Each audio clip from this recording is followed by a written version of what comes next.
ভাইয়া পাঠ্য বইয়ের 5 পৃষ্ঠায় দেখো দুইটা কাজ রয়েছে। তাই কাজ 1 নম্বরে দেখো, কাজ 1 নম্বরে বলছে কি 130, 170, 185 কে দুই ভাবে দুইটি স্বাভাবিক সংখ্যার বর্গের সমষ্টি রূপে প্রকাশ করো। এখন ভাই বলছে কি দুই ভাবে, একভাবে করলে হবে না, এখানে দুই ভাবে দুইটি স্বাভাবিক সংখ্যার বর্গের সমষ্টি রূপে প্রকাশ করো। এখন ভাই এটা আমরা 1.3 এর অনুরূপ ভাবে করব। তাহলে প্রথমে আছে কি 130, তো 130 কে আমরা করি দুই ভাবে 130। এটাকে ভাই আমরা দুই ভাবে যদি করি, দেখো দুই ভাবে করলে আমরা প্রথমে লিখতে পারি যেমন 3 স্কয়ার যোগ 11 স্কয়ার। এখন ভাই এটা রেজাল্টটা দেখি, 3 স্কয়ার মানে কত ভাইয়া? 3 স্কয়ার মানে 9 আর যোগ 11 স্কয়ার মানে 121। এখন দেখো 9 আর 121 যদি আমরা যোগ করি, মানে বলছে কি সমষ্টি রূপে প্রকাশ, বর্গের সমষ্টি রূপে প্রকাশ, তাহলে যোগ করলে কিন্তু আমাদের এই 130টা হয়। তাহলে ভাই এটা আমাদের একভাবে ক্লিয়ার হয়েছে। এখন বলছে কি দুই ভাবে, তাহলে আমরা আরেকভাবে করি। আরেকভাবে যেমন এখানে লিখতে পারি 7 স্কয়ার যোগ 9 স্কয়ার। এখন দেখো ভাইয়া 7 স্কয়ার মানে কত?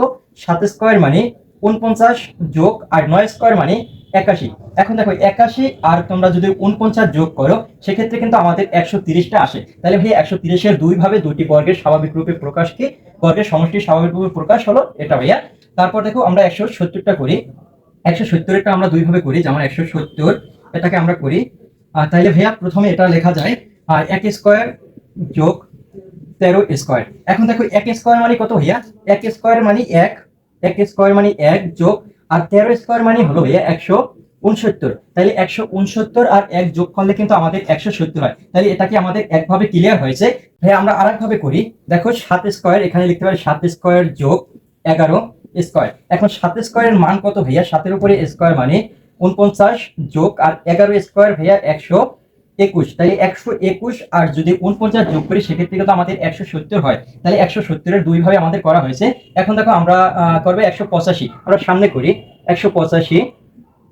185 কে ভাই আমরা দুই ভাবে করব। তাহলে প্রথমে আমরা লিখতে পারি যেমন 4 স্কয়ার যোগ 13 স্কয়ার। এখন ভাই এখানে 4 স্কয়ারের মান হলো 16 যোগ আর 13 স্কয়ারের মান হলো 169। তাইলে 169 আর 16 যদি আমরা যোগ করি, সেক্ষেত্রে কিন্তু আমাদের 185টা আসে ভাইয়া। তাহলে ভাই আমরা আরেকভাবে করি, যেমন আরেকভাবে 8 স্কয়ার যোগ 11 স্কয়ার। তাইলে দেখো 8 এর উপরে স্কয়ার মানে ভাইয়া 64 যোগ আর 11 উপরে স্কয়ার মানে 121। এখন দেখো 121 আর যদি 64 আমরা যোগ করি, সেক্ষেত্রে কিন্তু আমাদের 185 আসে। এখন দেখো ভাইয়া প্রশ্নে বলছে কি, তাহলে 185 ও ক্লিয়ার।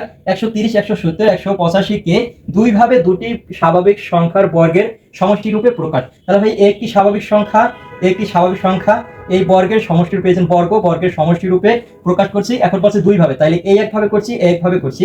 আবার এটার ক্ষেত্রে 170 এর ক্ষেত্রে একভাবে করছি, একভাবে করছি। আবার দেখো ভাইয়া 185 এর ক্ষেত্রে একভাবে করছি, একভাবে করছি। তাহলে ভাই আমরা 1 নাম্বার কাজ সলভ করেছি। আশা করি এখান থেকে কোনো প্রশ্ন নেই। তারপরে যদি বুঝতে অসুবিধা অবশ্যই আমাকে কমেন্ট করবে, আরো ক্লিয়ার ভাবে বুঝিয়ে দেবো। তো আমরা কাজ 2 এ চলে যাই।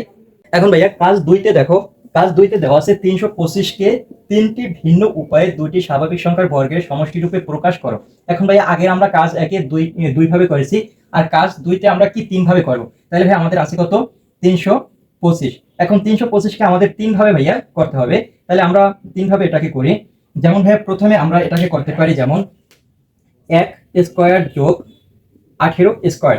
এখন দেখো 1 এর উপরে স্কয়ার মানে কি ভাইয়া 1 যোগ আর 18 এর উপরে স্কয়ার মানে 324। এখন দেখো 324 আর 1 যদি আমরা যোগ করি, সেক্ষেত্রে কিন্তু আমাদের 325 হয়। তাহলে ভাই এটা আমাদের কি একভাবে ক্লিয়ার হয়ে যায়। তারপর ভাই আমরা আরেকভাবে করি, আরেকভাবে যেমন 6 স্কয়ার যোগ 17 স্কয়ার। এখন দেখো 6 স্কয়ার আর যদি আমরা 17 স্কয়ারটা করি, তাহলে আমাদের এখানে দেখো 6 স্কয়ার মানে ভাইয়া 36 যোগ 289। এখন দেখো 289 আর 36 যদি আমরা যোগ করি, সেক্ষেত্রে কিন্তু আমাদের 325 আসে। তাহলে ভাই এই আমাদের দুই ভাবে ক্লিয়ার হয়েছে। তো আমরা আরেকভাবে করি, আরেকভাবে যেমন 10 স্কয়ার যোগ 15 স্কয়ার। তাহলে ভাইয়া 10 স্কয়ার মানে কি?